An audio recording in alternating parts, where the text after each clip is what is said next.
नमस्कार दोस्तों, स्वागत है आप सभी का आपके अपने YouTube channel maths by Rajendra Sarodiya पे।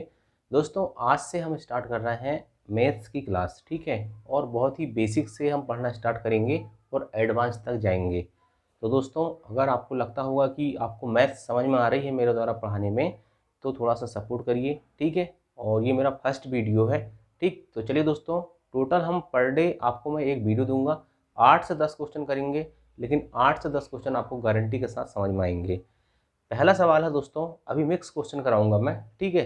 मिक्स क्वेश्चन करेंगे हम, इसके बाद जैसे जैसे स्टूडेंटों की डिमांड आएगी, ठीक, टॉपिक वाइज भी हम पढ़ते जाएंगे। और वनडे एग्जाम में दोस्तों जिन स्टूडेंटों की मैथ्स बहुत कमज़ोर है, उनके लिए दोस्तों ये क्लासेस रामबाण होंगी। बस आपको थोड़ा कॉपी पेन बोर्ड के साथ क्या करना पड़ेगा, कंप्रोमाइज़ करना पड़ेगा, क्योंकि मेरे पास इतने ही संसाधन हैं, ठीक है। चलिए, दो संख्याओं का महत्तम समावर्तक 11 तथा लघुत्तम समावर्तक 693 है।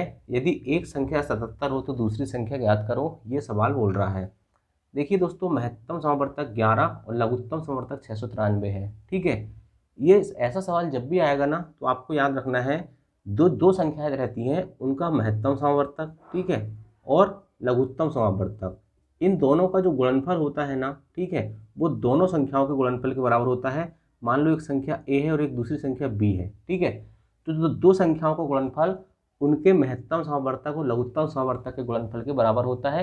इतना सा कॉन्सेप्ट आपको याद रखना है। यहाँ महत्तम समावर्तक कितना है, 11 है, ठीक है। लघुत्तम समावर्तक कितना है, 693 दिया हुआ है, ठीक है। पहली संख्या कितनी है, 77 है, ए की वैल्यू 77 रख देता हूँ। दूसरी संख्या ज्ञात करो कह रहा है, बी मुझे निकालना है, ठीक है। अब बी को इधर रहने देता हूँ मैं, ठीक है। पक्षांतर करते हैं तो क्या होता है, 11 गुणित 693 लिखा हुआ है, ठीक है। ये 77 इधर गुणा में है, नीचे जाएगा तो क्या हो जाएगा, भाग में जाएगा, यानी कि बटे में जाएगा, ठीक है। काटेंगे तो कैसे कटेगा, 11 से काटेगा 77 7 बार, ठीक है।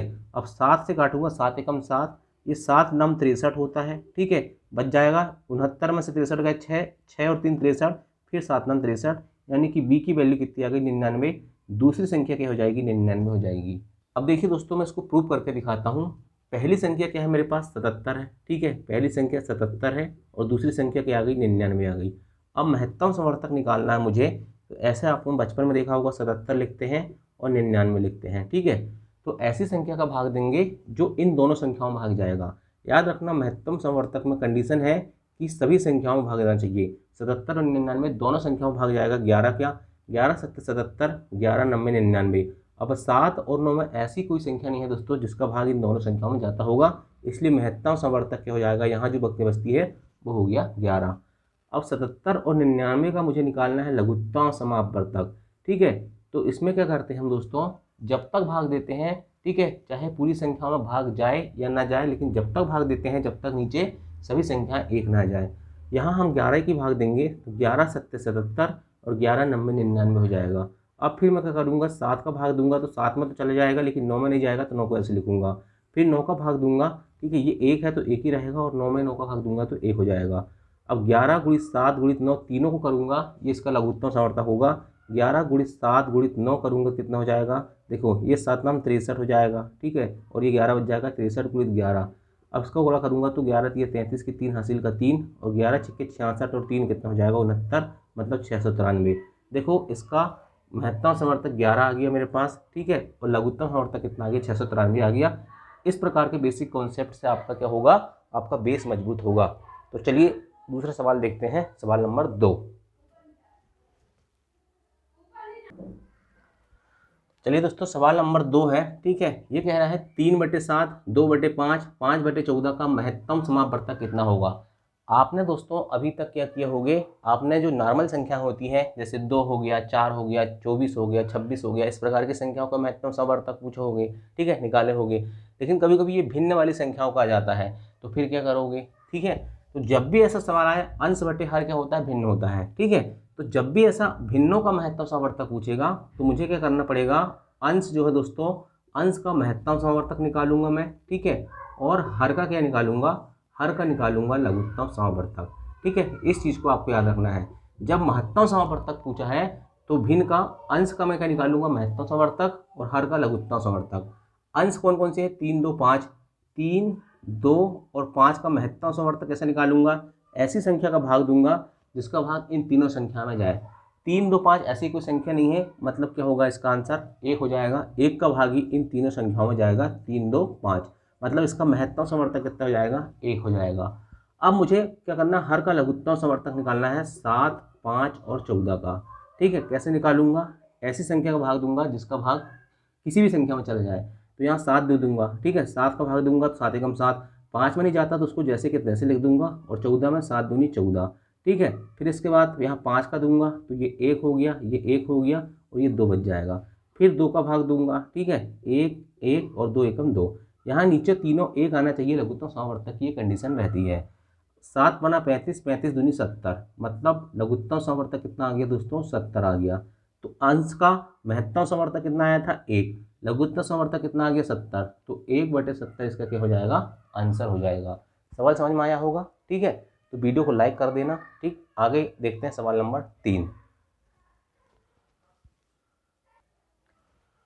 दोस्तों, अनुपात समानुपात रेशो एंड प्रोपोर्शन में मध्य अनुपाती, ठीक है, तृतीय अनुपाती, चतुर्थ अनुपाती या प्रथम अनुपाती से सवाल आते हैं।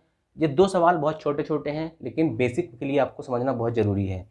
एक सवाल बोल रहा है 9 और 25 का मध्य अनुपाती कितना होगा, और एक बोल रहा है 6, 5 और 21 का चतुर्थ अनुपाती कितना होगा। मैंने ऑप्शन नहीं लिखा है, सवाल उतने इंपॉर्टेंट नहीं है, इंपॉर्टेंट है कॉन्सेप्ट।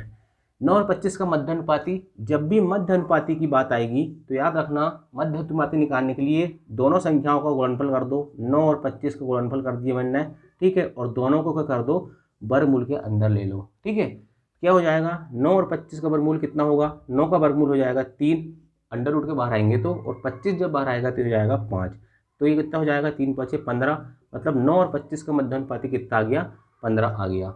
इसको प्रूव करके बताता हूँ मैं। मध्य अनुपाती का मतलब होता है दोस्तों कि 9, ठीक है, बीच में आता है ये, ठीक है, 9, 15, ठीक है, और ये समानुपात का चिन्ह लगता है, ये अनुपात का लगता है, इसके बाद 15 और ये 25, ठीक है, तो 9/15, ये इसका मतलब होता है 4 बिंदी लगी रहती है, इसका मतलब बराबर होता है 15, और ये 2 बिंदी लगी रहती है, इसका मतलब बटे होता है, तो 25। ठीक है, अब काटूंगा तो 3 तिया 9, 3 बचे 15, ये 3/5 आ गया। इसको भी काटूंगा 5 से, 5 तिया 15, 5 25, 3/5 आ गया। दोनों बराबर हैं, इसका मतलब क्या होगा, ये क्या होगा मध्य अनुपाती, इसका क्या होगा 15 हो जाएगा। ये मध्य अनुपाती निकालने की चीज़ बता दिया, दोनों का गुणनफल करना है और उसके बाद क्या करना है, दोनों का वर्गमूल ले लेना है। चतुर्थ अनुपाती में क्या करेंगे, जैसे 6, 5, 21 का चतुर्थ अनुपाती बोल रहा है 6:5, बीच में समानुपात 21:, यहाँ चतुर्थ अनुपाती मान के चलो x है। इसमें कुछ नहीं करना है दोस्तों, इसमें मुझे क्या करना है, बाहरी संख्याओं का गुणनफल बराबर अंदर की संख्याओं का गुणनफल करना है। तो 6 गुणित x कर दूंगा बराबर 5 गुणित 21 कर दूंगा, काटूंगा कैसे कटेगा, 3 दूनी 6, 3 सत्ते 21, ठीक है। अब क्या होगा, ये हो जाएगा 2x बराबर कितना हो जाएगा 7 पना 35, ठीक है। तो x की वैल्यू कितनी जाएगी, 35 के आधे कितने होते हैं 17.5, यानी कि 17.5 इसका आंसर हो जाएगा, चतुर्थ अनुपाती हो जाएगा। जैसा मैंने इसको प्रूव करके दिखाया है ऐसा आप करके देखना, बिल्कुल आपको रेशो बराबर मिलेगा। चलिए अगला सवाल देखते हैं, सवाल नंबर 5। दोस्तों, अनुपात का बहुत ही आसान सवाल है, ये पहली क्लास है, ठीक, बहुत ही बेसिक पढ़ा रहा हूँ मैं अभी।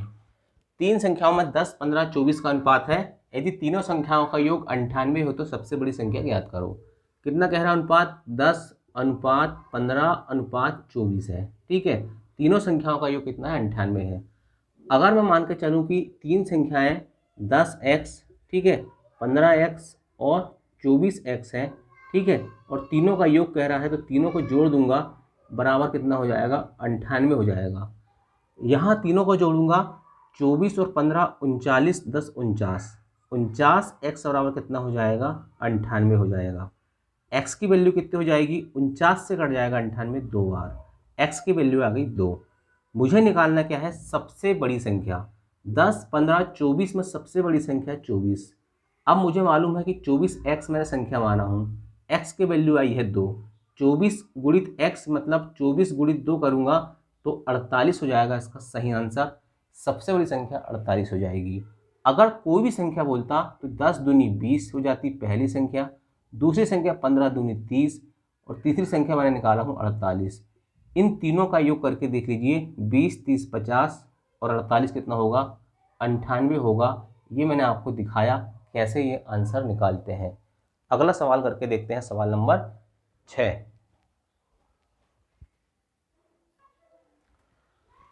दोस्तों एक और सवाल देखते हैं अनुपात का।